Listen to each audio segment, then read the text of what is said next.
Answer ఒకసారి ఒక qualification తగ్గట్టు కష్టపడుతుంది. అందరు క్వాలిఫికేషన్ తగ్గట్టు కష్టపడట్లేదు. జాబ్స్ వస్తున్నాయా? 10,000 పోస్టులు 5 లక్షల మంది అప్లై చేసుకుంటారు. మన క్వాలిఫికేషన్ తగ్గట్టు ఎక్కడ వర్క్ చేస్తున్నారు? చేయట్లేదు.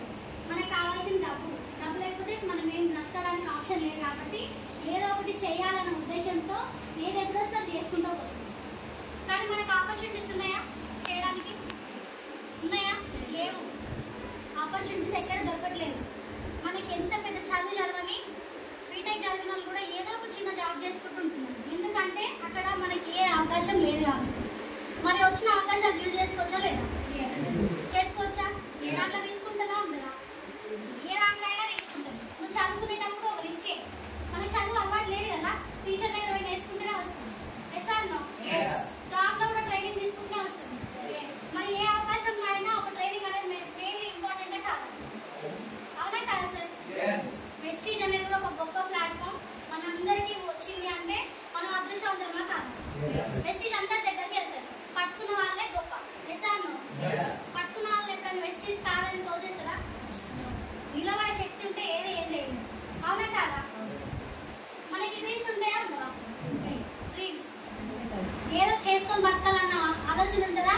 నేను ఏదో ఒక సాధించాలన్న కషి ఉంటుందా? ఉంటుంది. కానీ మనకి చేయడానికి ఏది లేదు. అవునా కాదా? ఓ ఇల్లు కట్టుకోవాలి, ఒక కారు కొనుక్కోవాలి, నాకు ఒక బ్యాంక్ బ్యాలెన్స్ మెయింటైన్ చేసుకోవాలి, లగ్జరీ లైఫ్ లీడ్ చేయాలి, ఎన్నో తిరగాలి అని ఉంటుంది. ఏవేవో ఉంటాయి. కానీ మనం చేసే 20,000 జాబ్లో ఏమైనా ఉంటుందా? 20,000 జాబ్లో ఏం దొరకదు. Yes or no? రెంట్ కట్టుకొని తిని పిల్లల్ని చూసుకోవడానికే సరిపోతుందా లేదా? మన ఆపర్చునిటీ దొరికినప్పుడు యూజ్ చేసుకోవాలి. అవునా కదా? వెస్టీజ్లో ఏముంటుంది? సబ్బులు, షాంపూలు ఇవన్నీ చీప్గా కనిపిస్తుంది. ఎగ్జాంపుల్ ఇక్కడ ఒక సూపర్ మార్కెట్ పడింది. అందరు ఎగబడి వెళ్తారు. ఎందుకు? కొత్తగా వచ్చింది, ఆఫర్లు ఉంటాయి, అన్ని ఆప్షన్లు అక్కడ మనకి పైన బోర్డు పెడతారు కాబట్టి గొప్పగా వెళ్తాం. అదే వెస్టీజ్లో సబ్బులు, షాంపూలు అనుకుంటే రేట్ ఎక్కువ కాదు, చీప్గా చూస్తాం. అంతేనే కదా? సబ్బులు, షాంపూల పైన బిజినెస్ ఏంటి? సూపర్ మార్కెట్ పెడితే హద్దాలు, ఆ ఏసీలో అన్ని ఫీల్డ్ గుంజుకొని పోతే అది బాగుంటుంది. ఇక్కడ మాత్రం మంచి క్వాలిటీ ప్రోడక్ట్ వాడితే ఆరోగ్యం బాగుంటుంది, ఆదాయం వస్తుంది అంటారు. అంటారా? నమ్మరు. ఎందుకంటే అక్కడ రేట్లు ఎక్కువ ఉన్నాయి, అది వాడితే మాకు ఇదైంది అదైంది అంటారు. ఎక్కడో తెల్లకుండా 10,000 పైసలు కట్టించుకొని తెల్లని ప్రోడక్ట్స్ అంతగాటి పోతే వాటితో వాటి మోసం చేసిపోయినా తిరిగి కాలం పట్టుకుంది.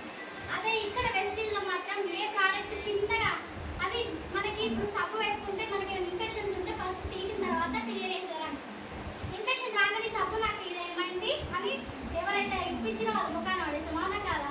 కొంచెం ఆలోచన చేసుకొని ఇది ఎందుకు జరుగుతుంది అని ఒక స్టెప్ ముందుకు వేసామనుకో ఖచ్చితంగా వెస్టీజ్లో సక్సెస్ అవుతాం. అవునా కాదా?